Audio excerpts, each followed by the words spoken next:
Welcome back to Jersey Matters. I'm Larry Menti. You know, if you've ever thought twice about donating organs, you're going to want to see this next story about a meeting between the family of someone who died and donated their organs and the person who lived because of that choice. Here's Kimberly Kravitz. One heart and two families whose lives have changed forever. New Jersey native Michael Startek died suddenly at age 27, but now his heart lives on, but in the chest of another man. Yes, my man. This is Deborah, Michael's mother, who has long awaited to hear the sound of her son's heartbeat again. I walked out here and I saw him. We hugged. I listened to my son's heart. I never heard another person in the room, and I have, since that day, had such an inner peace. The recipient of Michael's heart and kidney finally got to meet his donor's family just days before the 3rd anniversary of his transplant. It had taken over a year for me we had been talking for probably over a year, texting, a few letters through the sharing network. They helped us meet just with talking, and then when we finally agreed to meet in person, I was so nervous because a few times I canceled. I just couldn't bring myself to do it. I didn't know how I would feel. I didn't know how I would feel when I saw him. But with the gentle care and compassion of the New Jersey Sharing Network, Michael's mom mustered up the courage to meet her new lifeline, Vernell Williams. Because I wasn't sure that I could do it because, meeting the person, what do I say to them?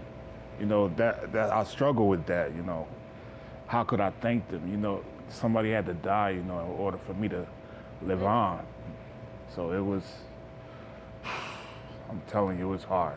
Currently, there's almost over 114,000 people nationally waiting for an organ transplant. In New Jersey alone, there's close to 4,000 people. Each day, an average of 20 people die waiting for an organ transplant. This man was lucky enough to fight that stunning statistic, thanks to Michael, who had the heart to give his heart. Without transplantation, I wouldn't be here right now. I wouldn't be here. But thanks to Deborah and her son.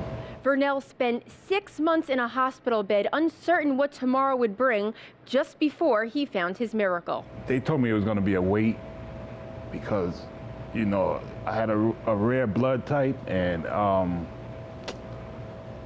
waited for 6 months. I was on the list, off the list, on the list, off the list. At one point, I got too ill, and they said that we can't do it. We can't give you this transplant. You gotta get better, or you're not gonna make it. Vernell met his donor's family at the organization's annual 5K walk, the Celebration of Life.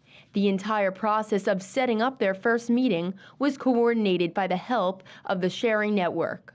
Kind, compassionate, understanding.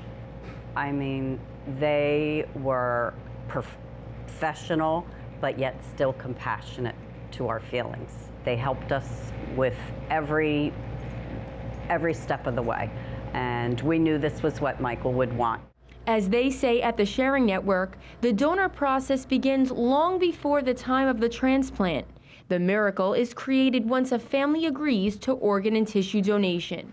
Long before we even find recipients. Because to me, a family that says yes to organ donation gives me hope in humanity.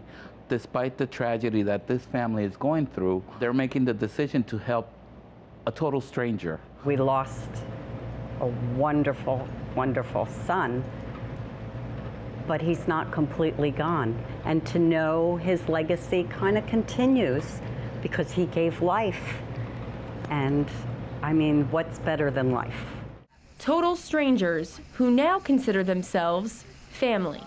Well, I want you to know that his memory will always live on. I know. You're a good man. You're a good man. There's some things that's in the plan that I'm not going to let you know, but you'll see some things coming.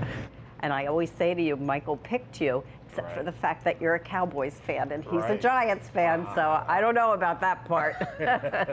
Today is somebody else's family member that needs an organ transplant, but tomorrow it could be somebody that you love or know that can need an organ.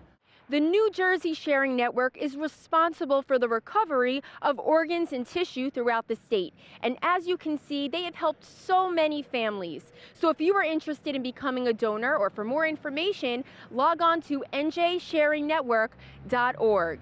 In New Providence, New Jersey, I'm Kimberly Kravitz for Jersey Matters.